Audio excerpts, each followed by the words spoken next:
A very good morning to everyone present here. Sorry for the delay, and I think we can start with the webinar now. So I would like to welcome you all to the Seva Jonathan Callaghan lecture series and the CYAN campaign organizing this webinar from the Department of Social Work, Madras Christian College. And the topic for today is the most trending environment impact assessment, the draft of 2020. And so once again, I would like to welcome you all to our consultation on Environment Impact Assessment Draft 2020. So to begin with, I would like to request Dr. Miriam Samuel, Head Department of Social Work, Madras Christian College, to give the welcome address. Thank you, Ruth. Good morning, everybody. And I trust that all of you are well and safe. We do know that we are in very uncertain times and we are trying to make the best use of the challenge that is there ahead of us and as an academic institution to ensure that we keep ourselves active and healthy and mentally well. A very, very warm welcome to all of you, our special guests, our attendees, our participants, and all my dear students and faculty members from Madras Christian College. This is yet another endeavor on the part of the Department of Social Work of Madras Christian College to make sure that we are relevant to the times that are there ahead of us, and also to make sure that students and faculty members are in line with the new developments that are taking place relevant to the field of social work.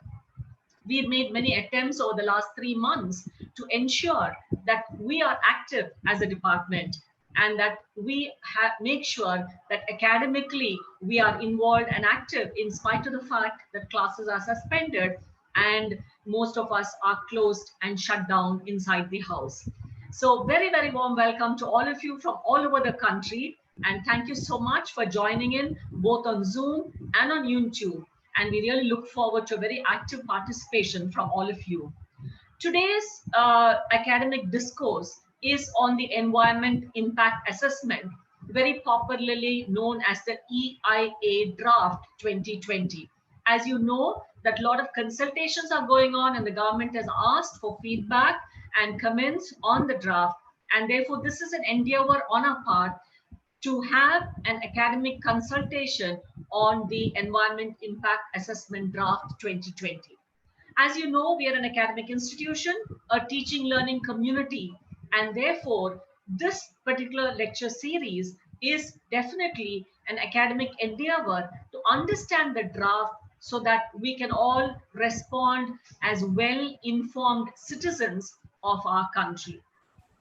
And to do the honors for us today, we have two eminent people among us, and it's my duty and privilege to welcome them on behalf of Madras Christian College, on behalf of the Department of Social Work, and all the participants who are gathered here this morning. It's my honor to welcome into our midst Dr. Thol Thirumaavalavan, Member of Parliament of Lok Sabha. Sir is no stranger to the Department of Social Work. He's visited us earlier, physically, not virtually, at yet another conference, and is quite familiar with the Madras Christian College. I'm so very happy that you accepted our invitation, sir. And on behalf of the college and the Department of Social Work, I very, very warmly welcome you to our midst. And we really look forward to listening to you and understanding the implications and the content of the Environment Impact Assessment Draft Bill 2020. We also have in our midst Mr. Sundarrajan, and it is my privilege to welcome you, sir, into our midst. Mr. Sundarrajan is a founder member of an organization called Poovulagin Nanbargal, and I'm so very happy that he accepted the invitation on behalf of us. I mean, the students invited him and he agreed to join us. Sir, a very warm welcome to you on behalf of Madras Christian College, the department, and all the participants gathered here this morning. As you know, that these endeavors are by Seva, which is the students' association of the Department of Social Work. And therefore, all these programs are organized and hosted by our students. We are only there as advisors to this particular program, as mentors to the programs that our students are organizing.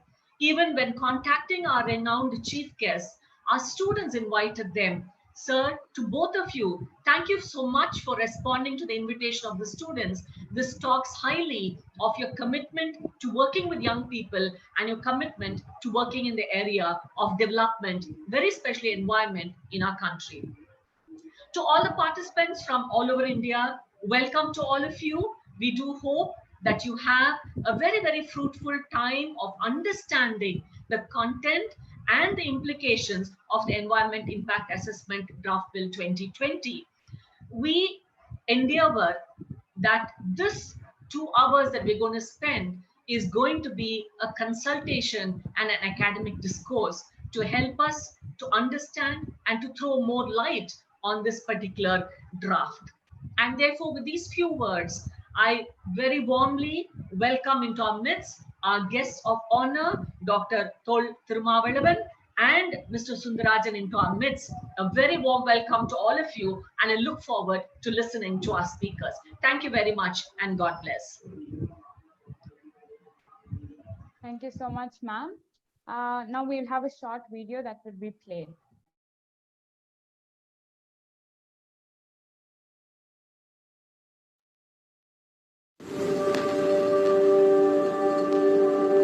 Environmental Impact Assessment or EIA is the process or study which predicts the effect of a proposed industrial or infrastructural project on the environment. It falls under the Environment Protection Act of 1986. EIA covers projects such as mining of coal or other minerals, infrastructure development, thermal, nuclear and hydropower projects, real estate and other industrial projects. It prevents the proposed activity or project from being approved without proper oversight or taking adverse consequences into account. It compares various alternatives for a project and identifies the one which represents the best combination of economic and environmental costs and benefits. EIA is a formal process in many countries and is currently practiced in more than 100 countries. India notified its first EIA norms in 1994. A new draft was introduced in 2020 but has been widely criticized for its problematic changes in rules. The 2020 draft of EIA allows post-facto clearance. It means any project that comes up without environment safeguards or clearances could carry out their operation. In the new EIA draft, there is a list of projects exempted from the assessment. These include any project the government categorizes as strategic. Once a project is considered as strategic, then no information related to such project shall be placed in the public domain. All inland waterways and national highway projects have also been excluded from the public consultation. There is a provision that exempts construction projects of up to 150,000 square meters from EIA and public consultation. According to the new draft, violations can only be reported by a government representative or the project proponent and not citizens. Any environmental impact assessment is presented for a public hearing. It gives the public a chance to understand the project and its whole process. Inadequate time for public consultation questions the transparency and credibility of the assessment process. But the new draft cuts down the current 30 days for public consultation to 20 days. Experts say most of the provisions in the new draft of EIA proves to be a regressive departure from the earlier version.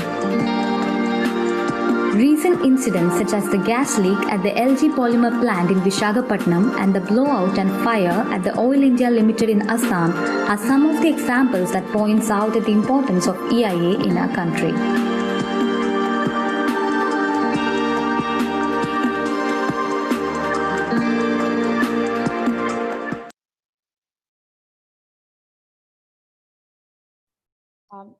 So I guess the video would have given a little clear insight about what EIA is. So just for another clear understanding, I would like to bring out what exactly is environment impact assessment that we're talking about. It is nothing but a process or a study basically which requires the industries or the infrastructural projects to give a proposal about the impact that their outlet would have on the environment, and it would be submitted to the government, and in discussion with the public and with all our concerns, they will either promote or prevent it from happening. So there are many projects that have been prevented. There are many projects that have been approved with all the impacts kept in mind, and ultimately to promote the best interest of both the economy and the environment. The trails of EIA track right way back to 1972, when India signed, when it became a signatory of the Stockholm Declaration on Environment, and they subsequently came up with a lot of acts for the control on water and air pollution. And soon after that, in 1984, the Bhopal tragedy occurred, and that led to the formation of the Environment Protection Act of 1986. In 1994, India came up with its first legal framework, and that's when the shaping of the EIA began. And it had its first notification in the year 1986, when it regulated the projects that accessed, utilized, and affected the environment. The second notification came up in the year 2006, when the environment clearance for several industries and projects became a mandatory thing.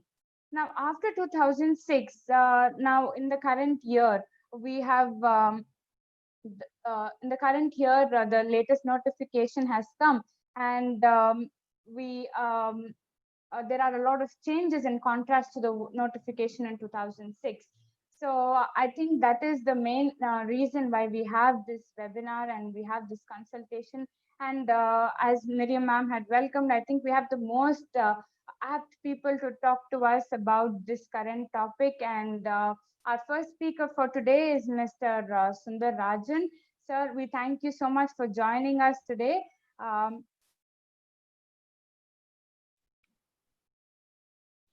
Mr. Sundarrajan, sir, he is a member of Poovulagin Nanbargal, and he can be described in the lighter vein as a full-time environmental activist and a part-time software engineer.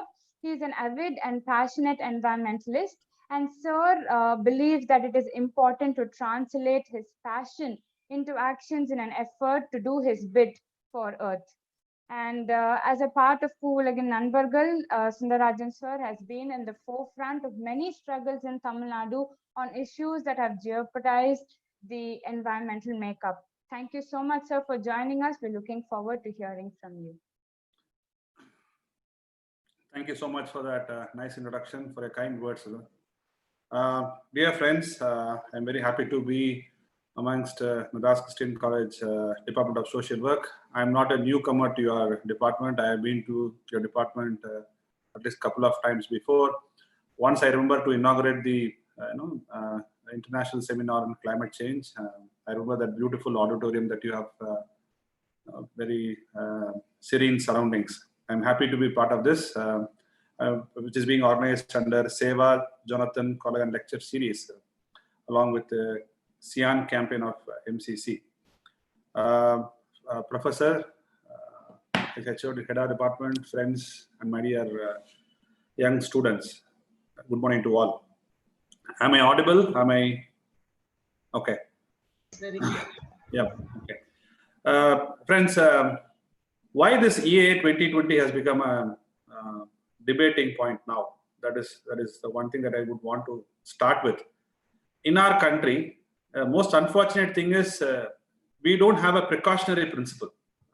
Whatever we have done little, whatever we have done, we have progressed little. It's only after disasters have happened. Like when the person who introduced, she said, after Bhopal disaster, where thousands of people lost their lives, only we got an Environment Protection Act. Likewise, post tsunami, where thousands of people lost their life, we got our Disaster Management Act. So we don't have this concept of, in Tamil we used to say, no, varumun kavadan valkai. No, you'll have to protect yourself before it comes. But unfortunately, our government setup, our setup does not foresee things and doesn't take precautionary principles. They don't do it. Okay, now whatever little acts and rules we have got is already diluted to a larger extent. The EAA of 94 was diluted in 2006. And now this 2020 further dilutes and completely moves away lot many things other than which was said in 2020. I would like to go in detail to few things. First thing, there is a clause in this notification that central government can determine any project as strategically important project or nationally important project, and if it decides a project in that fashion, they will not put any information in the public domain about this project. Not even single information will be available to the public. Number one, there will be no EIA, environmental impact assessment. Number three, there will be no public consultation or public hearing. Some of our friends in the BJP or the ruling party used to argue with me that this clause is there from 2006 notification. Yes, I agree. This clause of the central government determining and deciding and announcing that any project of national importance is there in the 2006 notification. We all went and raised our voice against it, but that is not the issue here. The issue here is in 2006 when they brought out this notification with a clause that the central government can decide any project as project of strategic or national importance, we did not have Bharatmala, Sagarmala or smart city projects. At that point in time, the central government brought in this notification only for defense-related projects like missile launching systems or any other projects, only for those kind of projects. But today, post 2014, since this government came to power post 2014, Bharatmala, Sagarmala, smart city projects have been announced.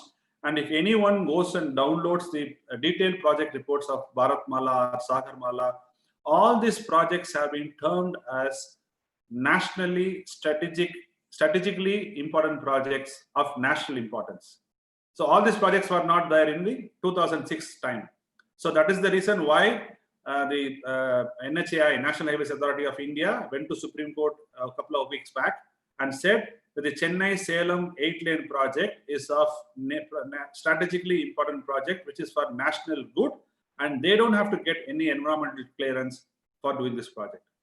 We got the stay in High Court. NHAI went to Supreme Court.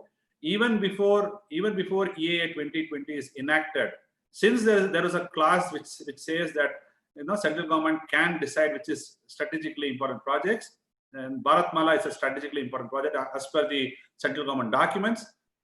The NHAI has gone to Supreme Court and said Bharatmala is a nationally strategic and important project, and we don't have to get environmental clearance for doing this project. Friends, imagine, not only Chennai-Salem 8-lane project.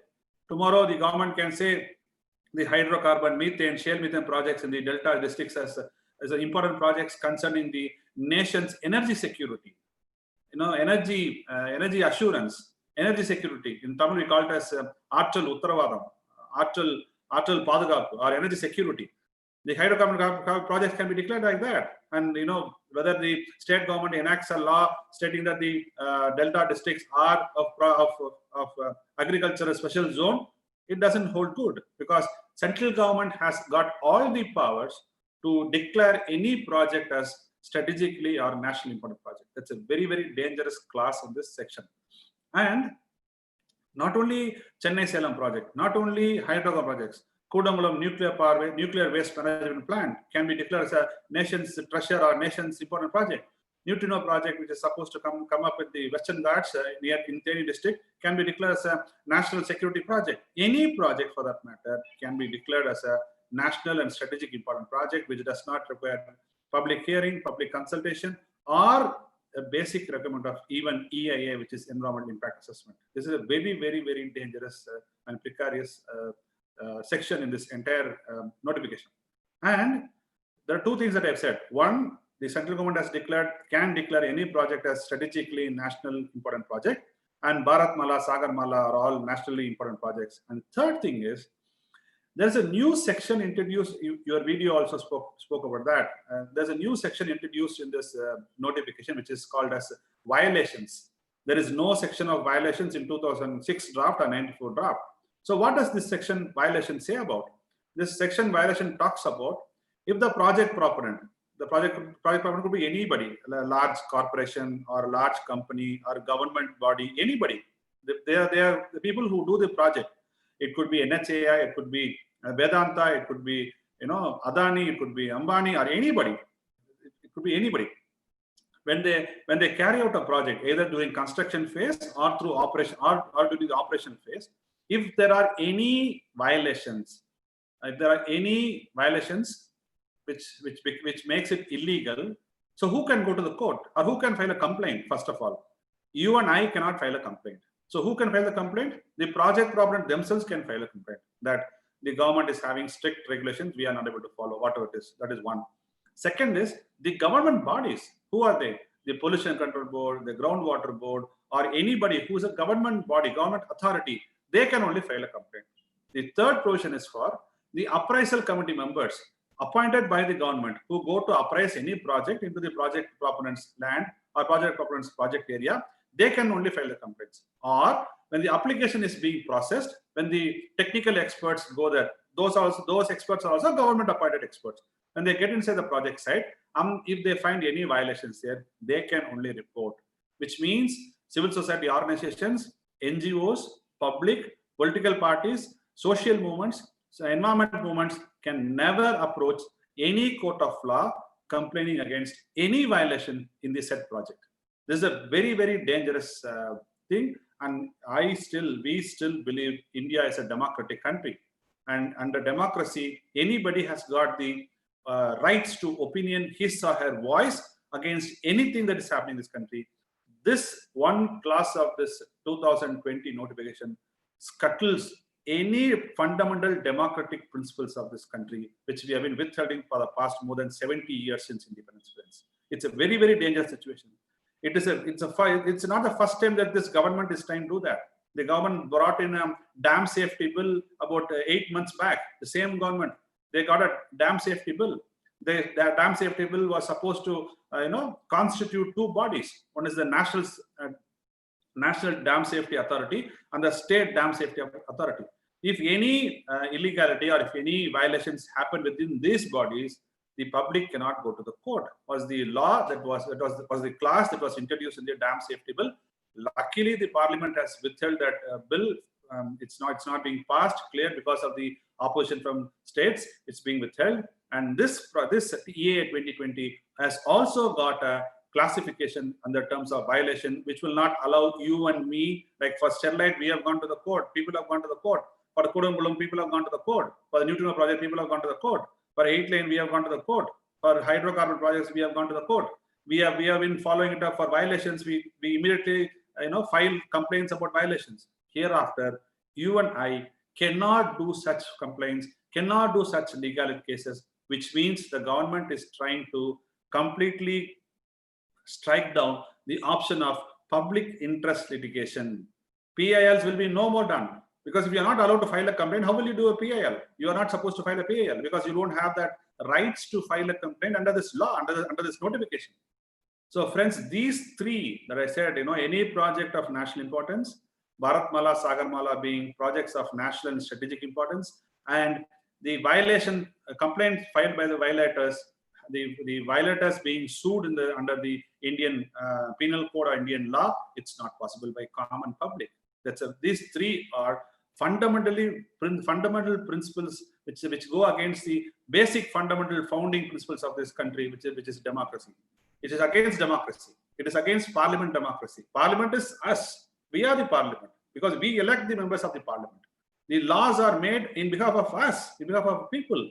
So if people can't question anything that happens under this constitution or the democracy, then it becomes undemocratic, or becomes this country may no longer be a democratic country. It's a very dangerous step that public cannot question something. It's a very, very dangerous and a very, very autocratic thing that the government is trying to do. And next important thing, any project which comes from 100 kilometers aerial distance, it is not road distance, aerial distance from international borders are all projects of national and strategic importance. See the dangerous thing. It is not road distance, it is aerial distance. For example, states like Sikkim, can no longer, there can be no project within Sikkim which is not a strategic important project, because it's aerial distance, it's not road distance. From Chennai to Mamallapuram, the road distance would be about 60-70 kilometers from wherever you go. But for example, from Loyola College, Kalpakam nuclear power plant is 54 kilometers aerial distance. But if you go via road, the road distance is about 80 kilometers. So aerial distance is lesser than the road distance because it's a crow flying distance. So any project which comes within 100 kilometer distance from international boundary is of strategic and national importance. Punjab, Ladakh, Rajasthan, Sikkim, West Bengal, Assam, Arunachal Pradesh, Manipur, Mizoram, Meghalaya, all these states will be gone forever if this project is implemented. Because any project that comes in there is going to be within the 100-kilometer radial distance of an international boundary. Why this class did not evoke any response in Tamil Nadu? Not many speak about this in Tamil Nadu because we believe that the international boundary is somewhere far ahead, some 2,000, 3,000 kilometers away, which is Ladakh or Punjab. But unfortunately, friends, we forgot one thing. There is no clarity in this. From Dhanishkodi, Kachativu is only about 12 kilometers. From Dhanishkodi, Kachativu is only 12 kilometers, which is an international territory now. Kachativu is an international territory now.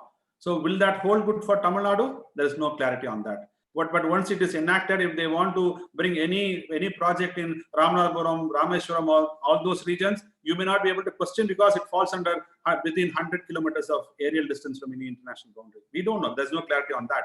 So this is a very dangerous thing, which we have highlighted and which we have been talking about this for quite some time. And the next thing, the most dangerous thing, I'll say, I mean, all these things are dangerous things, but next dangerous thing would be post facto clearance. See, when you want to build a house, for example, say 200 square foot or 300 square foot, some single bedroom, double bedroom house with a hall, with a kitchen, whatever it is. What do? You go to a planner who does a draftsman, who does a planning, who gives according to the government norms, he does a plan. The plan goes for approval. The plan is approved by the local body or corporation or DTCB, anybody where you live basically decides who gives the approval. If it's a village, it is local body. If it's a corporation area like Chennai, it is the Chennai Corporation. If it is more than 2 floors, it goes to CMDA. So there are a lot of rules. Okay. So you put a plan and you submit this plan. Once the plan is approved, only you can start the work. I mean, sure you will understand that. But here, what they come, even for a project, what you should do is, for a project, the project proponent or the project developer will have to identify the land. Then he will have to, study the environmental impact assessment of that particular project on that particular area. He will come up with the EAA, environmental impact assessment. That EAA will be presented to the public for public consultation, public opinion. The public has every right to question the project, and the project proponent has to satisfactorily answer the public. Otherwise, if the public objects, you cannot get the clearance. That is the rule. I mean, whether it's followed or not, that's a different thing. That's the rule. So today what the government says is, you buy the land, you start the building, you construct the machinery, you start the project, then put one application and get the clearance with some minimum fine. That fine also you can decide what you want to pay. It's self-appraisal. So this post facto clearance is a very, very dangerous thing, because anybody can do it and say, oh, we have this post facto clearance, so please give me the clearance now. And when we say this project pollutes, what will they say? No, we have invested thousands of crores, hundreds of crores. So now you want to go this into drain. You have become anti-national. You have become whatever it is. So post facto clearance is a major issue in this. The next thing is, the government is diluting through this notification of EA 2020 is diluting the powers of state government.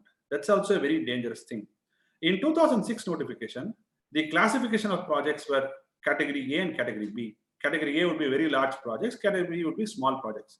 I mean, that's a general definition, but there are a lot of definitions which is available in the web. You can go through that. I don't want to tell you A, B, C, D, some 100 projects are category A projects, some 100 projects are category. I don't want to get into the details. There is a lot of information on the web.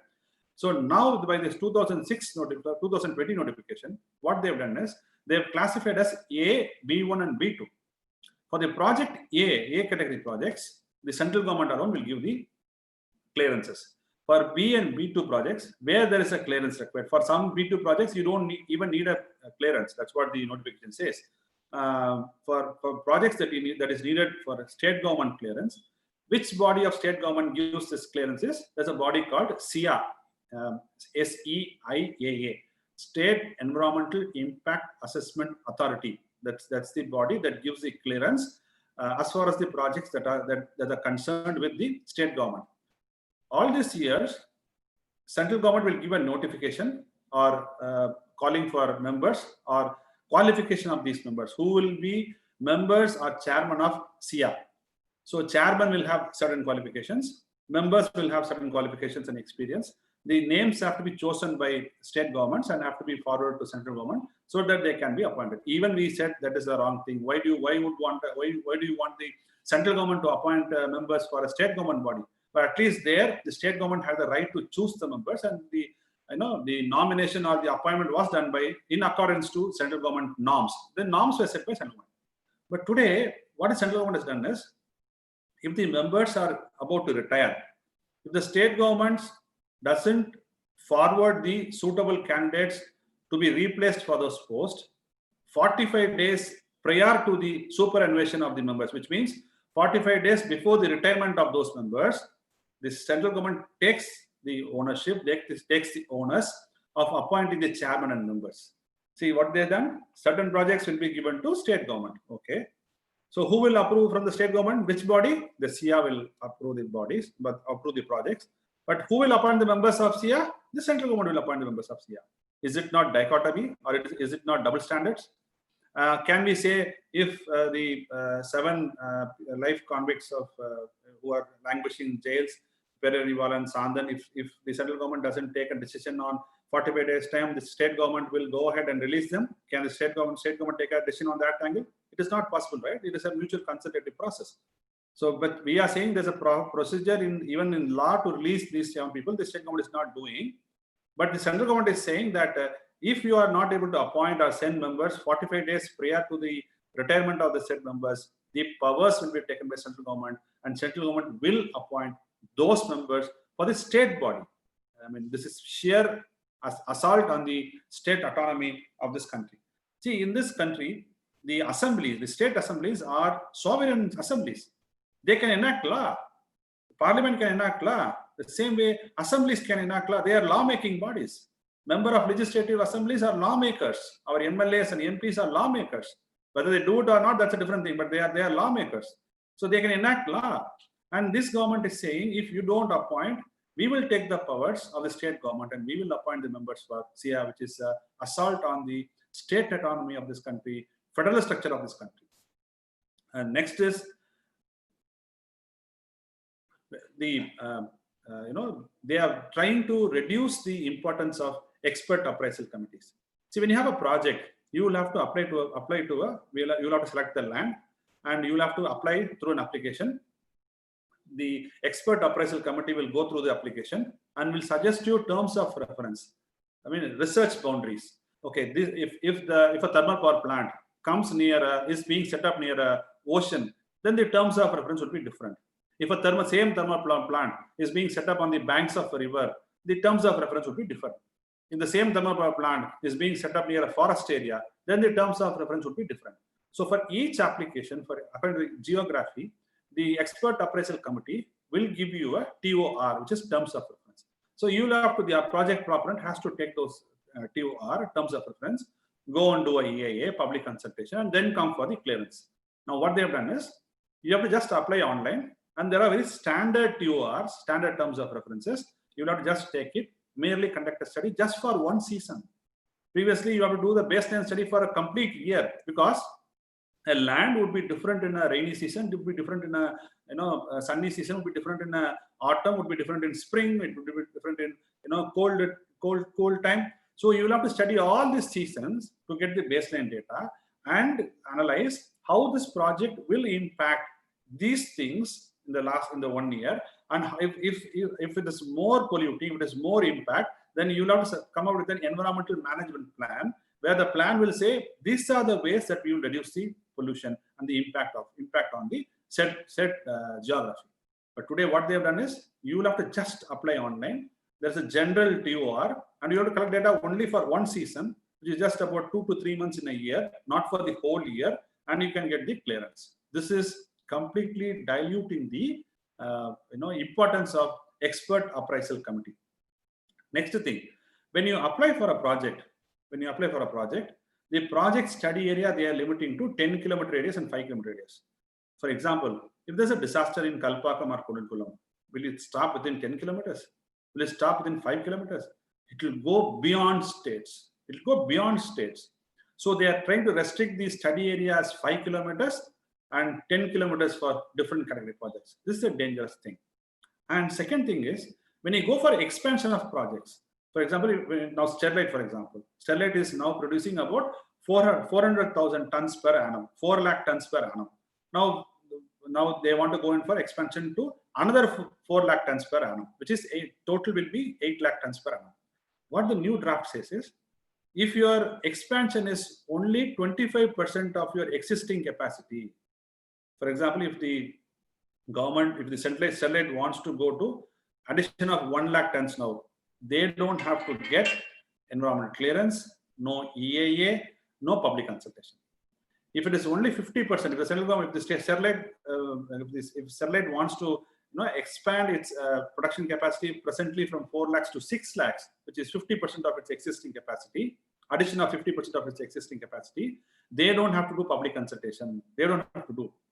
If the production capacity increases beyond 50%, they will have to self-certify that though the production capacity is increasing beyond 50%, the pollution load will not increase.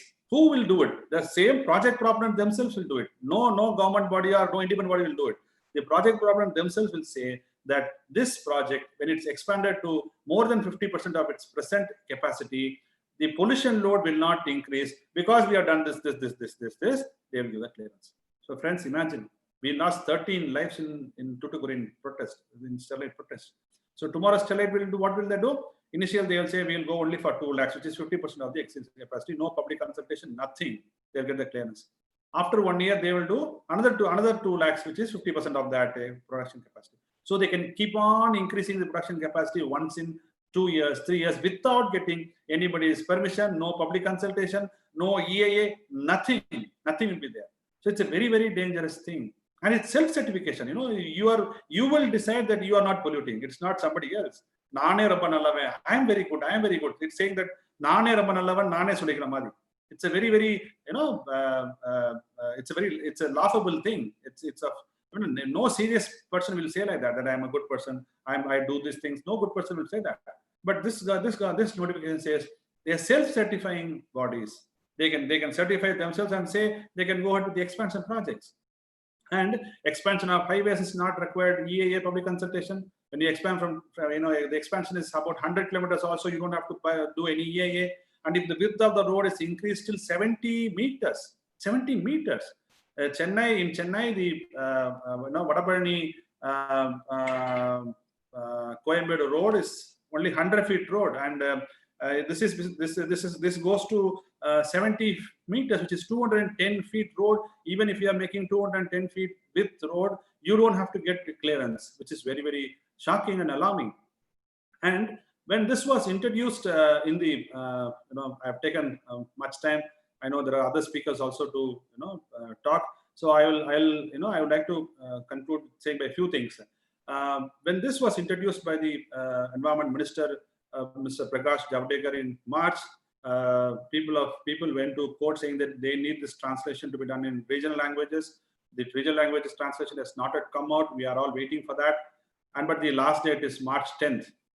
The problem is, the whole world, the entire world knows that the pandemics like Corona are happening because of deforestation, climate change, and many other things. Pandemics is happening because of deforestation. This has been proved. Viral experts, zoonotic experts have proved that because of deforestation, these pandemics are happening. So when globally, when world over, all the countries are making their environment laws more stringent, making their environmental rules more stringent, more hard, more international standards are being pushed further. India is the only country that is even diluting its already diluted laws and rules, friends. It's very dangerous situation. Angela Merkel, the Chancellor of Germany, has said by 2038, all the thermal power plants of Germany will be shut down. Just look at this side. That side, Angela Merkel says by 2038, all thermal power plants in Germany will be shut down. This side, our Prime Minister, Mr. Narendra Modi, goes and says Atmanirbhar Abhiyan and conducts the auction for 50 coal fields in central India, which will destroy 170,000 hectares of forest land. 170,000 hectares of forest land, which is lakhs and lakhs of acres of forest land in central India.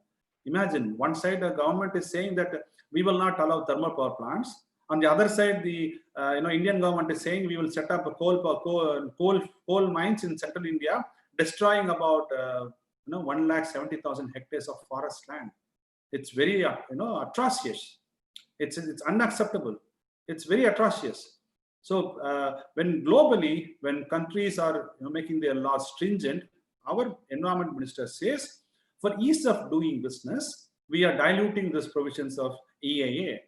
Mr. Environment Minister, Mr. Prakash Javadekar, what is the mandate that you have got from Indian Parliament? Your mandate is to protect the country's environment. Your mandate is to protect the country from the ill effects of climate change. Your mandate is to protect the forest. Your mandate is to protect the water bodies, the groundwater, everything. Your mandate is not for easing relaxation, for doing business. That mandate may be with the industries ministers or commerce minister, definitely not with the environment minister. The environment minister is expected to protect the environment, to protect the forest, to protect the water bodies of this country, and not the ease of doing business is not his job. The Indian Parliament has mandated certain things for him, which he is not doing, unfortunately. So, friends, if we are not able to going to raise our voice against this EA 2020, there will be not one more chance that this generation and 1998 notification which says that there is a convention that happened in the Danish city of Aarhus. It's a fantastic document. It's a fantastic statement by all the countries in this world. India is a signatory to that convention. And what does that Aarhus Convention say is, since the need of environmental laws is not just to protect the environment alone, it is ensuring the equity between intergenerational population. Today's generation and tomorrow's generation should be equal. Today, if I get a proper, breathable air, drinkable water, the same should be available for the next generation also. So it is intergenerational equity that the environmental laws should enforce.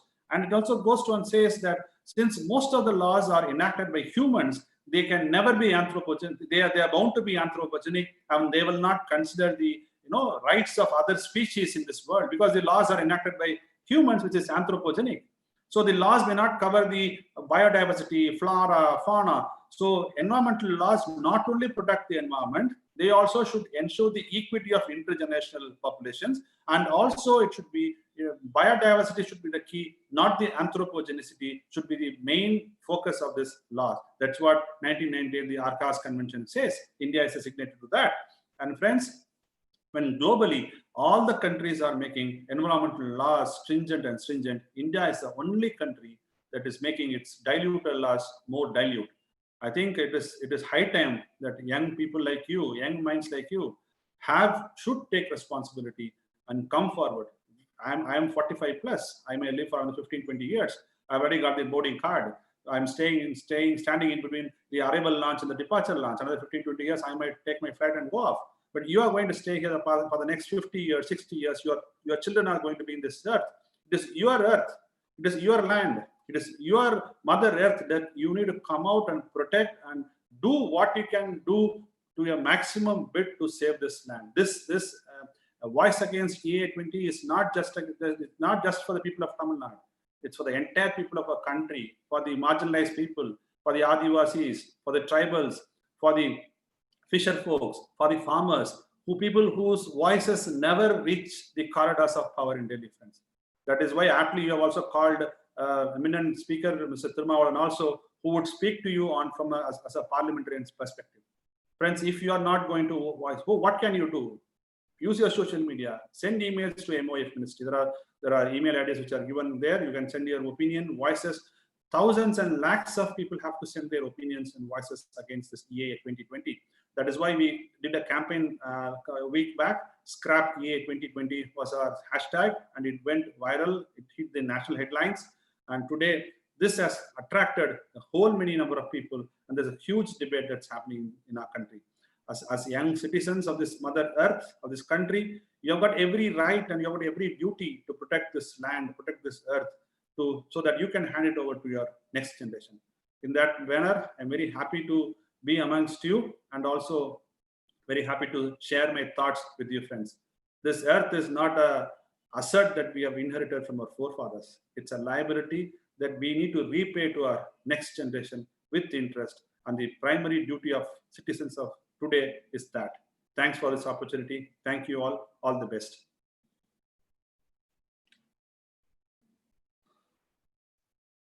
Thank you so much, sir, for patiently and clearly explaining to us about the key changes that have come in the latest notification of the EIA. And I hope all of us would have understood and the impact that it might have on the environment as a whole. So before we go to our next speaker, there are a few announcements. And all the participants, if you all have questions, kindly put it in the Q&A box. And towards the end of the session, we would be circulating feedback and a survey link. I kindly request all of you all to fill it, since we are trying to get in your opinions, and it will be useful when we try to make a cumulative report and able to show it as an outcome from this webinar. Now I would like to invite Dr. Prince Anadurai, sir, to give the introduction for the next speaker, Dr. Thol Thirumaavalavan, sir. Hello, everyone. Good morning. This is my privilege and honor to introduce our distinguished speaker, Dr. Thol Thirumaavalavan. Most of us know him as a seasoned politician, but more than a politician, he's a great scholar. Dr. Thirumaavalavan is the president of Vidudalai Thiluthigal Katchi political party. He served as a member of Legislative Assembly from Mangalore constituency, Kadalur district of Tamil Nadu. He was elected as the member of the Parliament Lok Sabha from Chidambaram constituency for the period between 2009 and 2014. At present, he is the member of Parliament Lok Sabha from the same constituency. He did his chemistry from Presidency College, then PG Criminology from University of Madras, then he did his law at Madras Law College. He completed his PhD at Manonmaniyam Sudranar University for his study on religious conversion of Vinashipuram Dalits, and he was awarded his doctorate in 2018. To his credit, he has written more than 15 books on socio-political issues. I would like to quote a few. Amaipal Tiralvom, Tirupul Manam, Madamum, Madamatramum, Religion and Religious Conversion, Thirumakural. This Amaipal Tiralvom, let us organize ourselves as organization. It's very good for social students. We have to learn a lot from the philosophies and some of the techniques that he has used in mobilizing the community. So I very strongly recommend that the social students should read this book. Two of his books have been translated into English by Sri Samya Book, a Kolkata-based publisher. Before joining the polity, he was also working as an assistant in the forensic department of government of Tamil Nadu. He has visited various countries like America, Australia, Canada, England, France, Germany, Malaysia, Singapore, Sri Lanka, South Africa, Switzerland, and UAE. He met the academics and Tamil diaspora and delivered many intellectual lectures. So this is our privilege. It's our privilege to have such a wonderful scholar in our midst to talk about EIA. Dear Dr. Thirumaavalavan, we are very happy to have you with us in our department once again through this virtual platform. I'm sure your presence will make a lot of insightful memories to all the participants. Once again, on behalf of Madras College, welcome you in our midst. Thank you.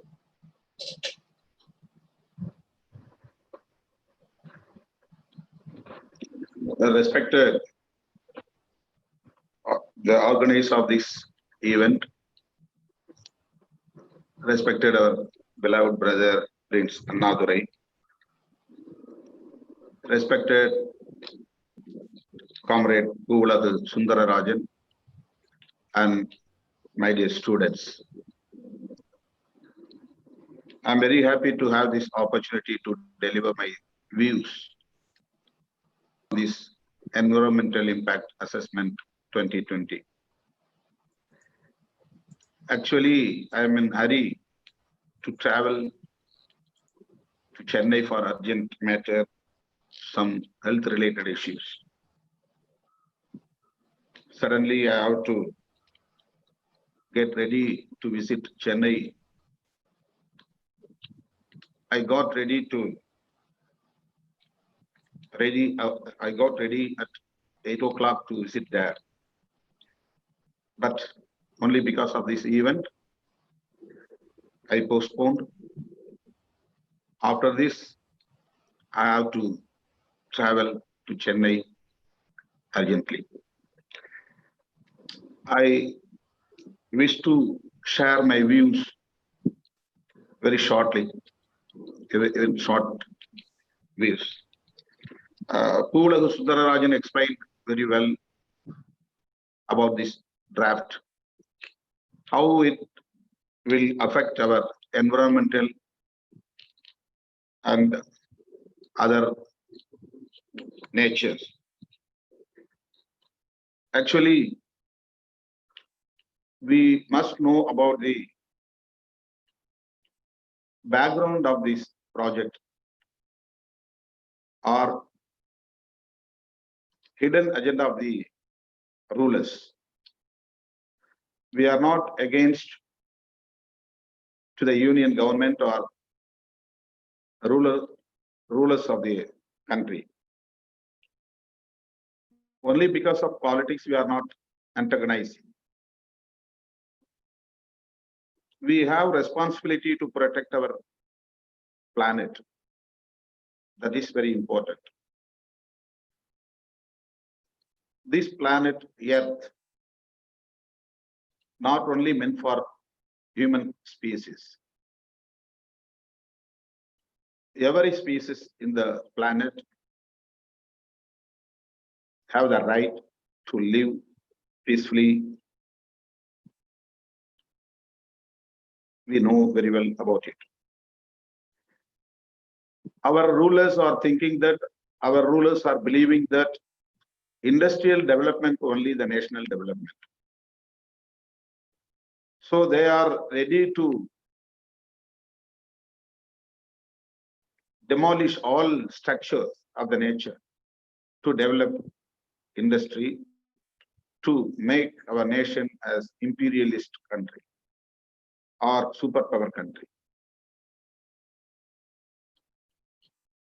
We don't oppose the development. We are not against the development. We are welcoming it. We are supporting the development. We always stand for development. But this will not spoil or ruin our nature, our planet. Human species have to protect the environment for next generations.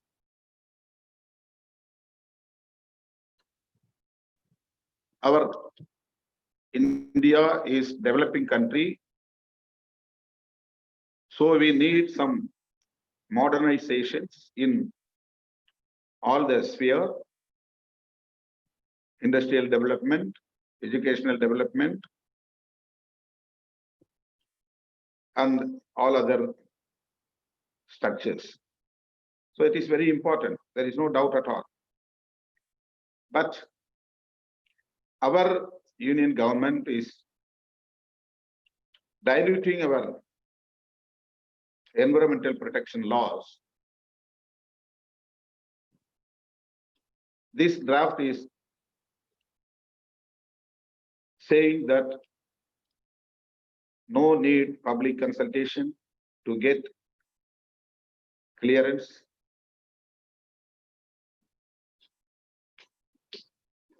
They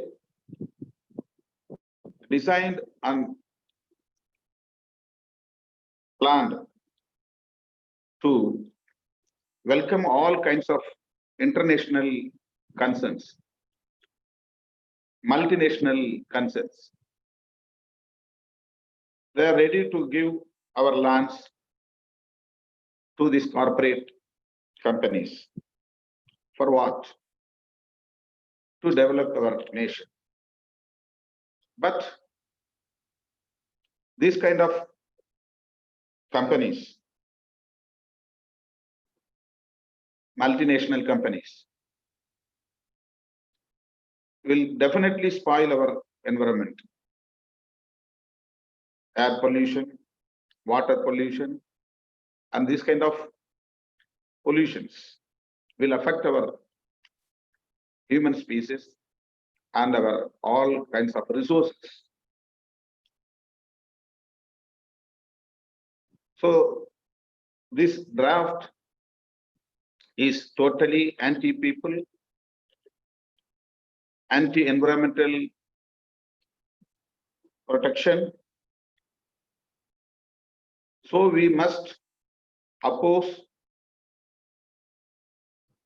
the union government which against people.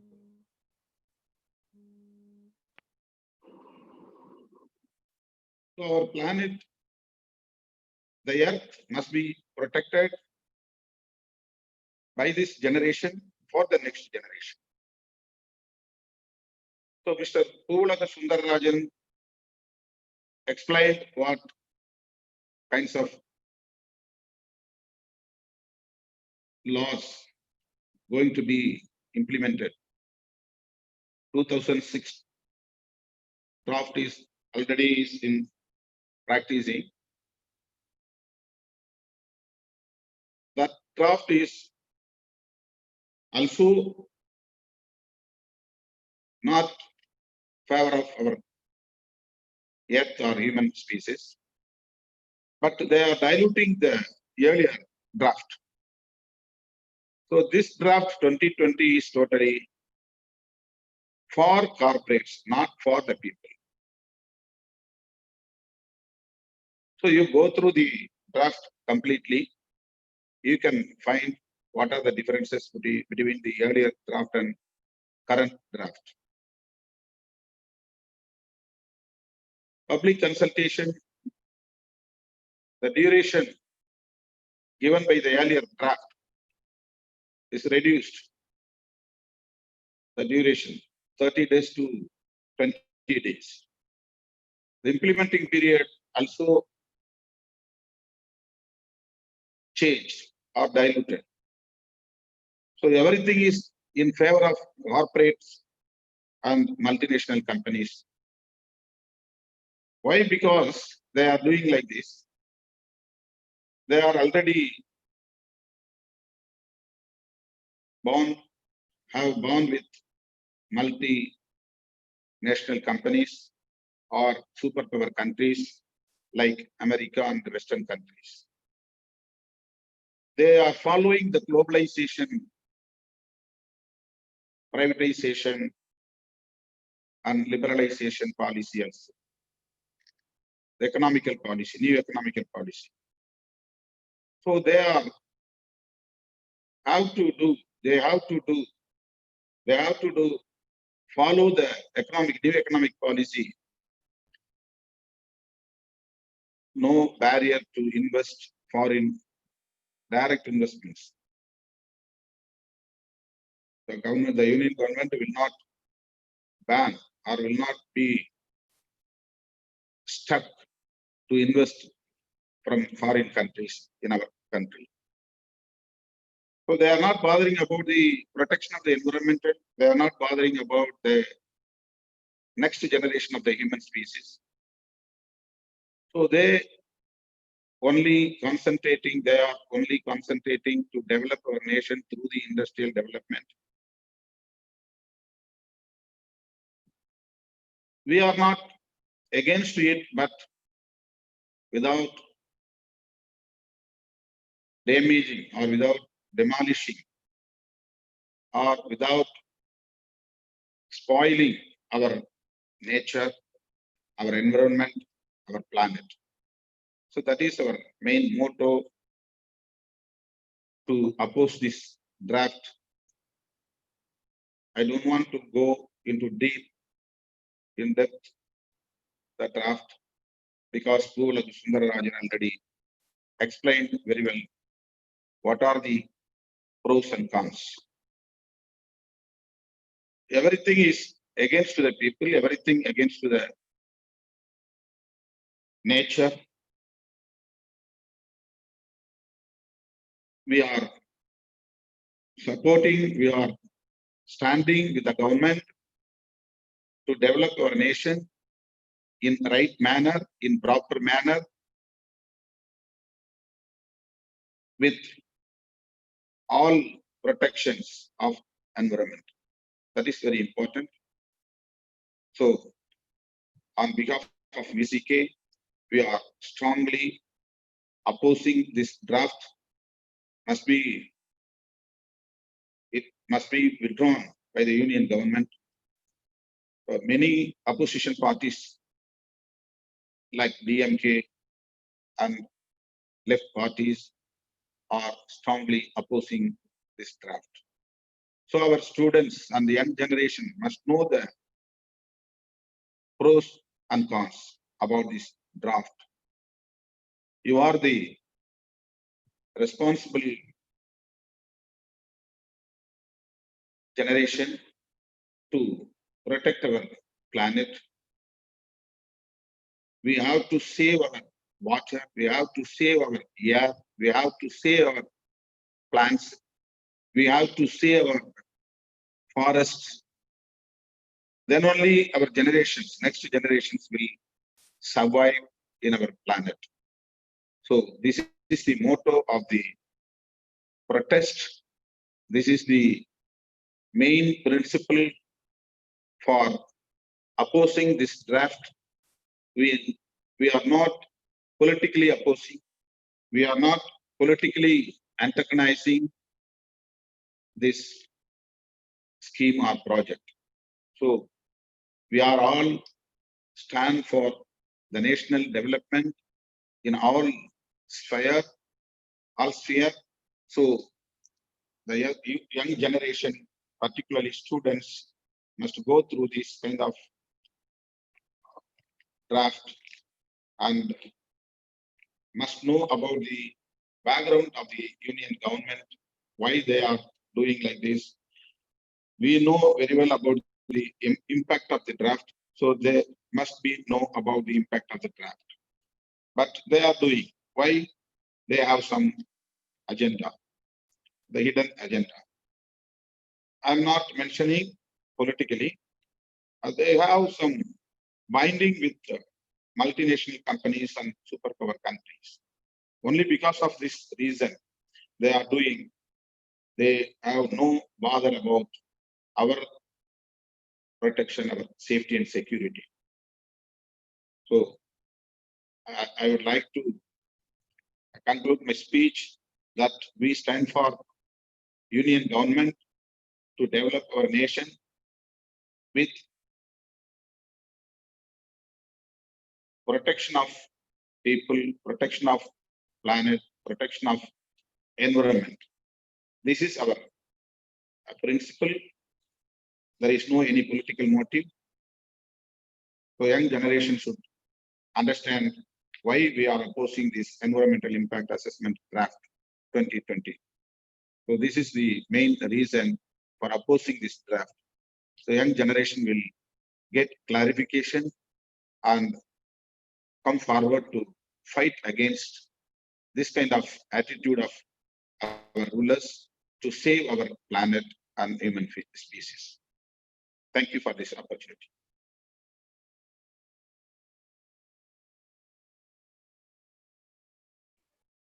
Thank you so much, sir, for spending and sparing your time to discuss and explain to us about the EIA.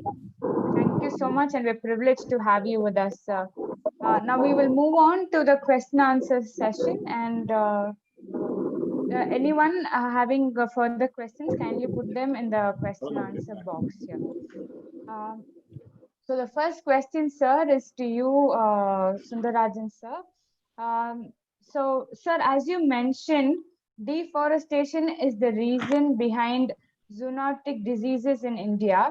But, sir, on the other hand, WEF studies are saying like any more greening projects can't save our planet from coming diseases. So, what is your opinion on this statement, sir?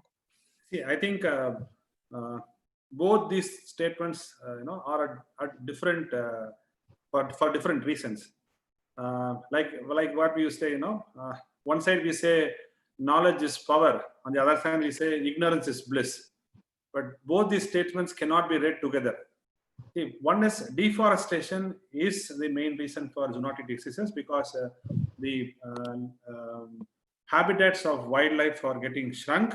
So there is a zoonotic spillover where the viruses spill over from the host, primarily like bats or somebody, to other species like pangolins in case of corona SARS-CoV-2, or some cases it is camels, some cases it is pigs. Nipah is for pigs, and from them it comes to humans. So main reason for zoonotic spread is zoonotic spillover is habitat loss of wildlife. So that is one thing, very primarily, that is the key thing. Why plantation of trees in small numbers, not large numbers, in small numbers? Why plantation of trees in small numbers may add more harm? That statement comes from the process called evapotranspiration, because now evaporation happens directly, but the groundwater evaporation happens through plants. So if you only plant few trees, there will be a lot of water which should be sucked by the plants, and it gets transpired, and it contributes to precipitation and to heavy rainfall. So planting of trees has to happen in large numbers, where the local ecosystem becomes a local climate, becomes more cooler, so that not much of groundwater gets evapotranspired, and planting of trees doesn't become a problem. So both these statements have to be looked differently. So you cannot look at the same perspective.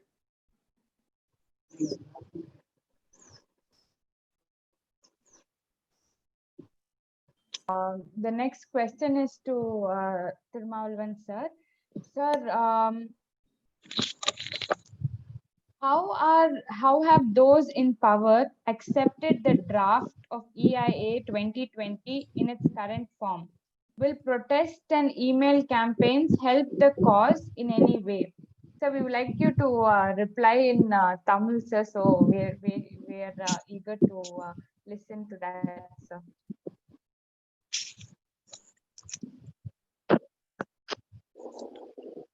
Okay.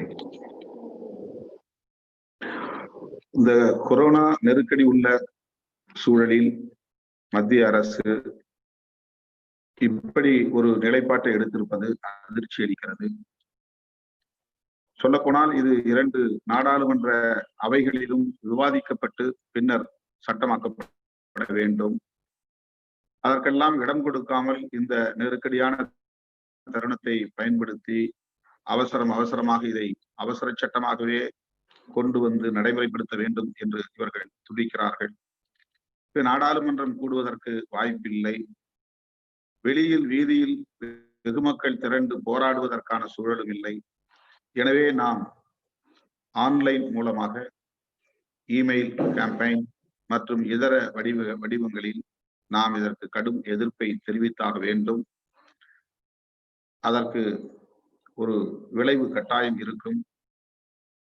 அதை புறக்கணிக்க வாய்ப்பு இருக்கிறது என்றாலும் கூட கடும் எதிர்ப்புக்கு இடையில் இந்த சட்டம் வறுமையானால் மக்கள் நடைமுறைப்படுத்தும் போது கடுமையாக எதிர்ப்பார்கள். மாணவர்கள், இளைஞர்கள், அரசியல் கட்சிகள், கட்சி சார்பற்ற அமைப்புகள் எதிர்ப்பு தெரிவிக்கிற போது அதற்கான ஒரு கொந்தளிப்பை மக்கள் மத்தியில் உருவாக்கிவிட முடியும்.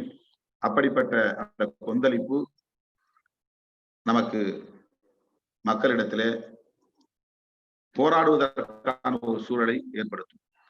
எனவே நடைமுறைப்படுத்தும் போது இயல்பாக மக்கள் வெகுண்டெழுந்து போராடுவதற்கு நாம் முன்னெடுக்கக்கூடிய இத்தகைய போராட்டங்கள் மிக பெரும் துணையாகிறது.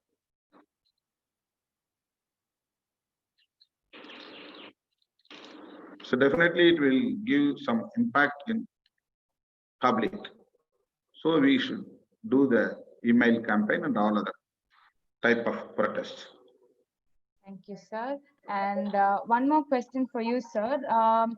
On one hand, we need more industries and investments from foreign MNCs to ease business. But on the other hand, there is an importance and the need to protect environment. So how do we balance? எப்படி ஒரு balance கொண்டு வருது அப்படி கேட்காங்க.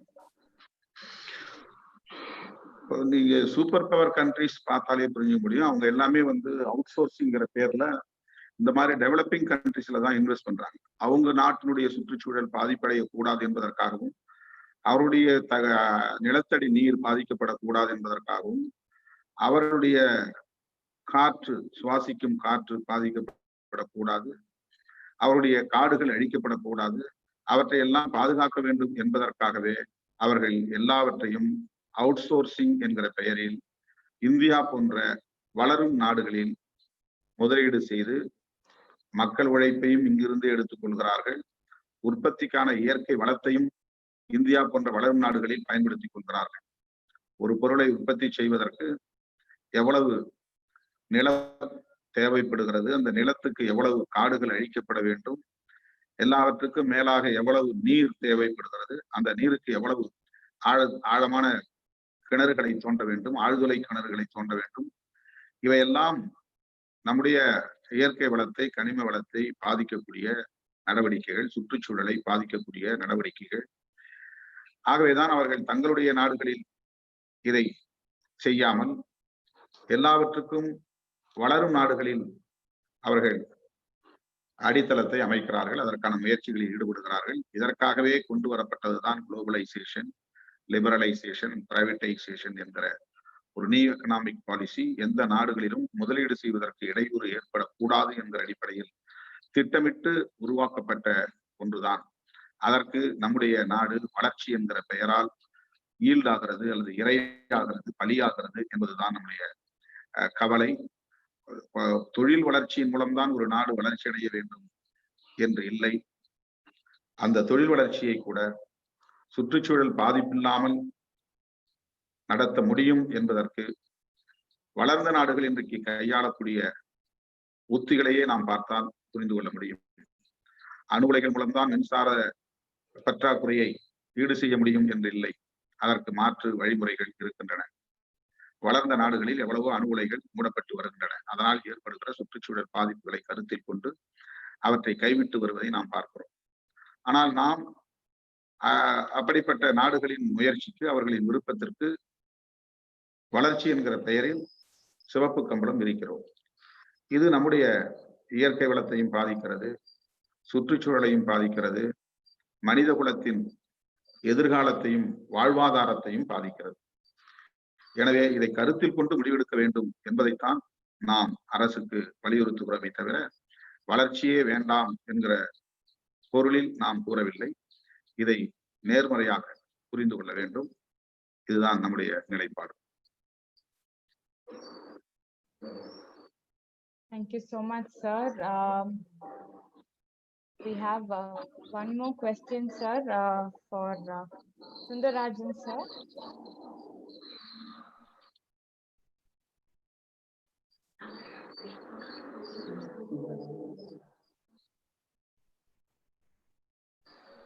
Sir, as a public, even we are aware of the problems that will be caused. So why can't people with authority know that? Why are they pushing the public into the trap knowingly? And what is your opinion, sir? So probably for this question, sir, even Sundarrajan sir and Thirumaavalavan sir, please share your opinions in. Pardon. What your question? What's your question?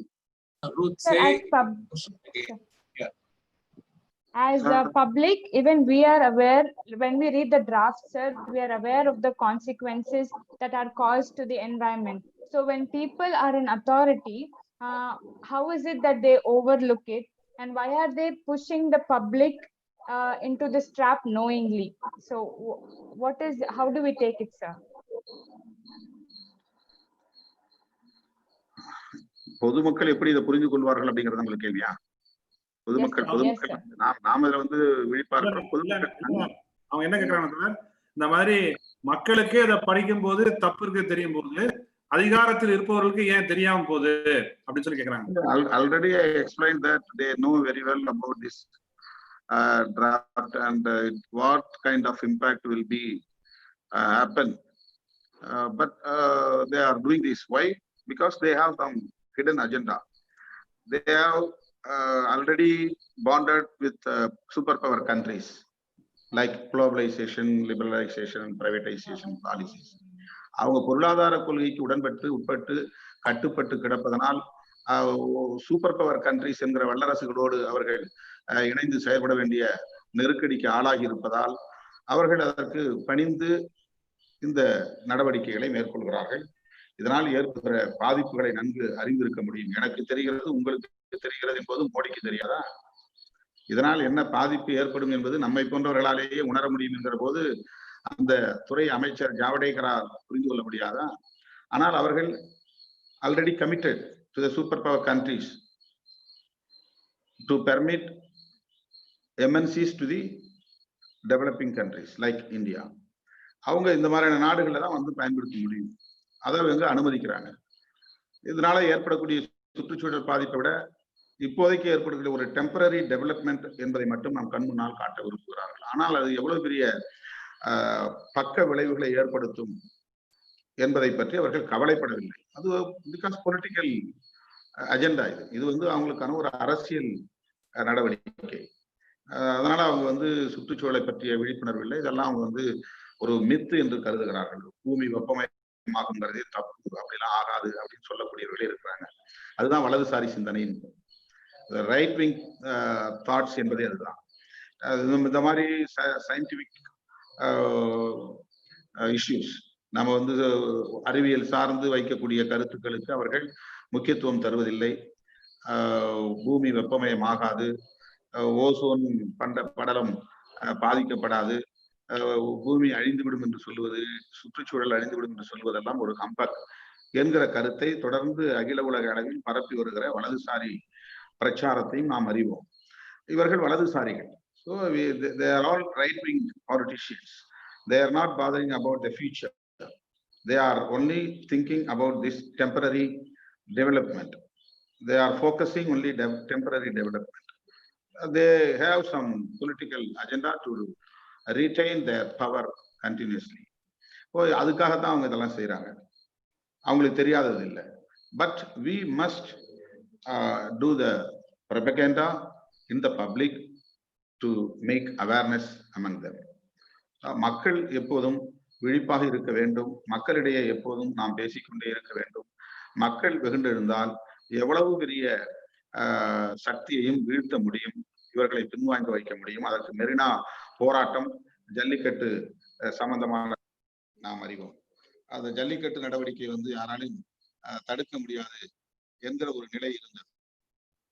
Jallikattu அவ்வளவுதான், இனிமே வராது, retrieve பண்ண முடியாது என்ற நிலை இருந்தது.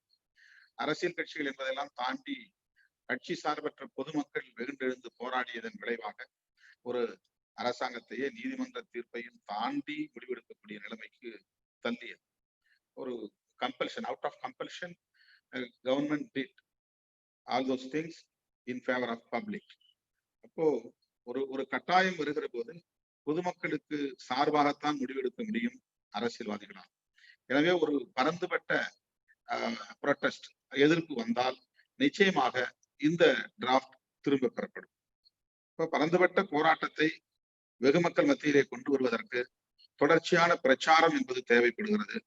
அந்த பிரச்சாரம் செய்யக்கூடிய இடத்தில்தான் நம்மை போன்றவர்கள் இதை பற்றி ஓரளவுக்கு படிக்கிற வாய்ப்பு, புரிந்து கொள்ளுகிற வாய்ப்பு, விழிப்புணர்வு பெறுகிற ஒரு சூழல் உள்ளவர்கள், கிடைக்க பெற்றவர்கள் செய்ய வேண்டிய வேலை. We are the people with responsibility to do the necessary to make awareness among the people. Definitely, sir. So in continuation, you were emphasizing on how we must have campaigns and how we must spread awareness, sir. So in line to that, there are many websites which have started the campaigns, sir. ஆனா அதை வந்து அவங்க pan பண்ணிருக்காங்க, black பண்றாங்க. There are a lot of threats that are being raised against people who try to raise their voice. So how do we deal that, sir? So we have to find other ways. We have to find new techniques. We must be aware about the rulers. நாம வந்து ஆட்சி அதிகாரத்தில் இருப்பவர்கள் என்ன செய்வார்கள் என்பதை பற்றிய ஒரு விழிப்புணர்வை பெற்று அதற்கு ஏற்ப நம்ம புதிய புதிய உத்திகளை கையாள வேண்டும், மக்களிடத்திலே கொண்டு போய் சேர்க்க வேண்டும். அதுதான் ஸ்ட்ரகிள், அதுதான் ப்ரொடெஸ்ட். எங்கெல்லாம் நமக்கு தடைகள் இருக்கின்றனவோ தடைகளை தகர்த்து விட்டு மக்களை நோக்கி பயணிப்பது என்பதுதான் நாம் நடத்த வேண்டிய போராட்டம். அரசாங்கம் எப்போதும் எதிர்த்து கொண்டேதான் இருக்கும், தடுத்து கொண்டேதான் இருக்கும், அடக்கி கொண்டேதான் இருக்கும். அதுதான் அரசாங்கத்தினுடைய ஆட்டிடியூட். ஒரு ஒரு அரசாங்கம் யார் இந்த இடத்துல கட்சி இருந்தாலும் சரி, எந்த கட்சி ஆண்டாலும் சரி, this is the nature of the state. ஒரு அரசாங்கத்தினுடைய நிலை அதுதான். ஆகவே அதை மீறி செயல்படுவது என்பதுதான் மக்களுக்காக போராடக்கூடிய நம்மை போன்றவர்களின் கடமை. Sir, another question for Sundarrajan sir. Sir, will dilution of EIA affect India's international commitment to international agreements like Paris Agreement? Will it dilute it? Yes, obviously it will dilute the international commitments that our government has given to COP15 in Paris. Not only that, it goes against the commitment given to its own citizens. The government of India has given a commitment to its citizens that it will protect the environment and it will enact laws that would help to protect the environment. So dilution of that is going against the commitment given to its own citizens.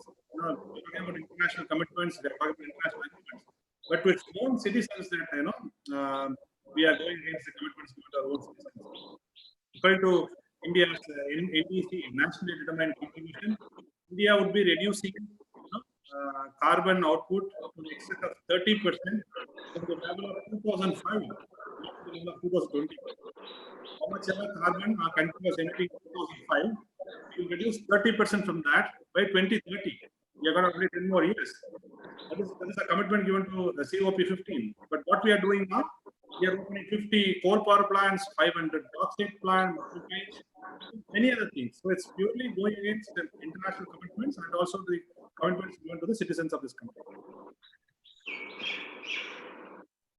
Yes, sir. Thank you, sir. And so in this situation, so a continuation question to you, sir. In this situation, how can we take the voice, to take away this unethical move to destruct our environment? So apart from these mails, especially in COVID, the only means we have is media and these mails that we can see. So how much do you emphasize on that, and what else can we do? See, one is the campaign, the social media campaign is one thing that we do in times of COVID. But you need to understand that, especially the younger generation, to understand this. See, things cannot change overnight. Things won't change in a day. It takes years. At times, it takes generations to change anything which is harmful. Sati was practiced for many hundred years, and there was a huge movement that happened for 100 years or more to abolish that. So anything can't happen overnight. But youngsters like you, youth like you, should carry forward this star, should carry forward this flame, and ensure that your voices are being heard. How will you do that? Every day you write to your representative. Every day write to the Prime Minister, Environment Minister, write it to social media, talk to your friends, talk to your relatives, ask them to write, ask them to speak. You put some 1 minute video, 30-minute video. So this gets viral. There's one lady, one young lady, Patmapriya, she spoke one video, it went viral. So youngsters like you, youngsters like students, have to carry forward this task. It is not just the duty of Dr. Thirumaavalavan or Poovulagin or anybody alone. It's everybody's duty. It's everybody's commitment. It's everybody's need of hour. That's what I'm saying. It's your earth. It's your duty bound to protect that. So you start from today. You start from yesterday. You start talking to friends, campaigns, anything. Street plays, dramas, videos, poems, short films, YouTube videos, TikTok videos, anything. TikTok is now banned, but still, any social media videos. So when Christian College students have about 10,000 people, 10,000 students, Kerala College students, the entire student committee of Tamil Nadu, there are about 2 crore people, 2 crore students, both schools and colleges. So if you all can come and start writing, putting videos, poems, street plays, if you keep doing that, that will attain a critical mass and it definitely reach the ears of your elected representatives. So you should keep doing that till you achieve that goal.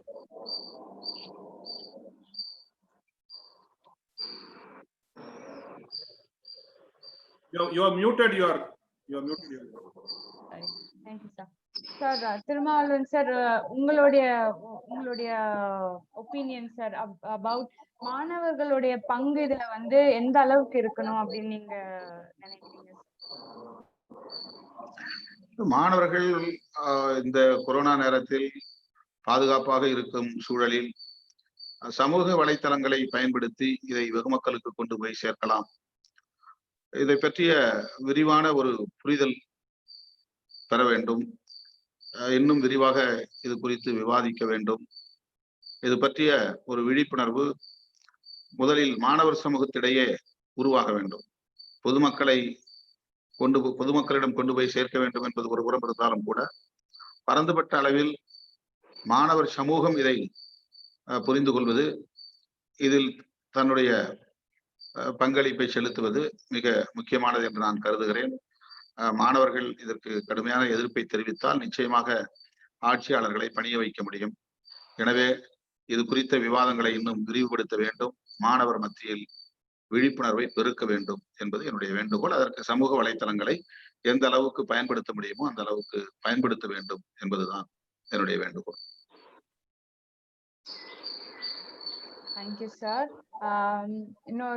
One more question, sir. So, இன்றைய எளிய மக்கள் கேள்விகளும் கருத்துக்களும் எழுப்பினா கூட like தொடர்ந்து அதற்கான அந்த continuous process அது எப்படி கண்டினியூ ஆகும் சார்? லைக் இப்போ நம்ம எழுப்பினாலும் அதுக்கான ஃபியூச்சர் அவங்களுடைய ஃபாலோ அப்ஸ் அது எப்படி நடக்கும் சார்? நம்ம ஃபீல்ட்ல இறங்கினாலே ஃபாலோ அப்ஸ்ங்கிறது தானா உருவாயிரும். நம்ம களத்துல இறங்கி வேலை செய்ய தொடங்கும் போதுதான் அது ஹவ் டு ஃபாலோ அப்படிங்கிறத நம்ம புரிஞ்சுக்க முடியும். அதை முன்கூட்டியே நம்ம ஒரு கணிப்பா சொல்ல முடியாது, இப்படிதான் ஃபாலோ பண்ணணும்னு. எப்பவுமே field experience will give the pavement to follow everything. So we have to work hard in the field towards the people. But first of all, students community will bring these issues all over the nation. That is very important. அது மாணவர்கள் மத்தியில் இதை கொண்டு போய் சேர்க்கறதுங்கிறது தான் இப்போதைக்கு உள்ள முக்கியமான ஒரு விஷயமா நான் பார்க்கிறேன். ஏன்னா யங் ஜெனரேஷன் அப்படிங்கும் போது ஓரளவுக்கு இதை பற்றிய படிக்கக்கூடிய வாய்ப்பு, புரிந்து கொள்ளக்கூடிய வாய்ப்பு, விவாதிக்கக்கூடிய வாய்ப்பு ஸ்டூடெண்ட்ஸ் கிட்ட மட்டும்தான் இருக்கு. சாதாரண அதர் இல்லிட்ரேட் யூத்ஸ் அதை புரிஞ்சுக்க முடியாது. அவங்களை இதை பற்றி சொன்னா கூட ஓரளவுக்கு அவங்களால உள்வாங்க முடியுமே தவிர இதனுடைய எதிர் விளைவுகளை பற்றி புரிந்து கொள்வது ரொம்ப கடினமானது. அதனால இந்த பூ உலகத்தை காப்பாற்ற வேண்டிய பொறுப்பு நம்மை போன்றவர்களுக்கு இருக்கிறது என்பதை நாம் உணர்ந்து செயல்பட வேண்டும். அதில் முக்கியமாக மாணவர்களின் பங்களிப்பு முதன்மைத்துவம் வாய்ந்ததாக நான் பார்க்கிறேன்.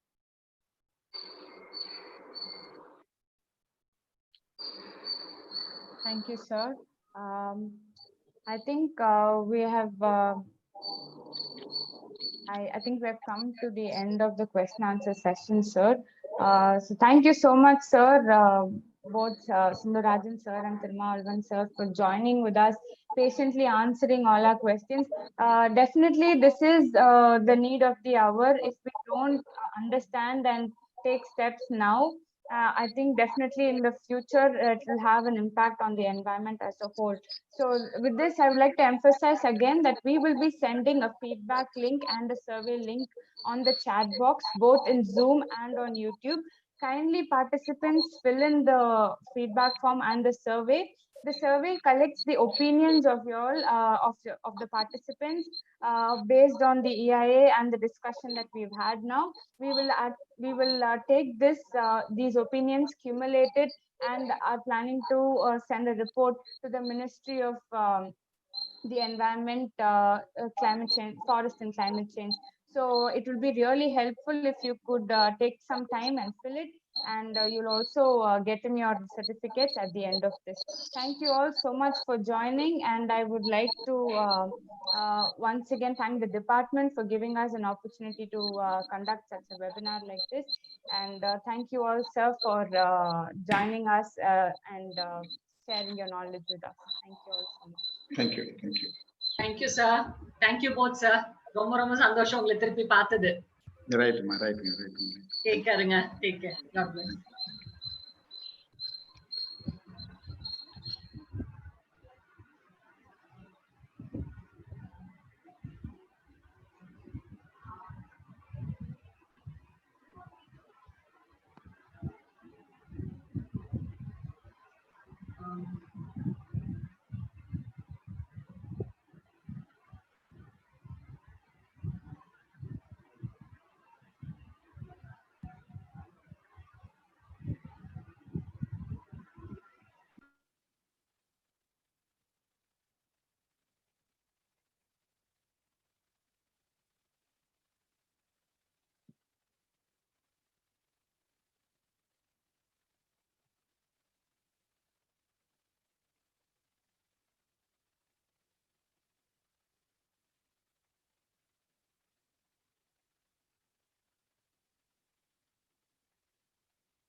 Is Asher here?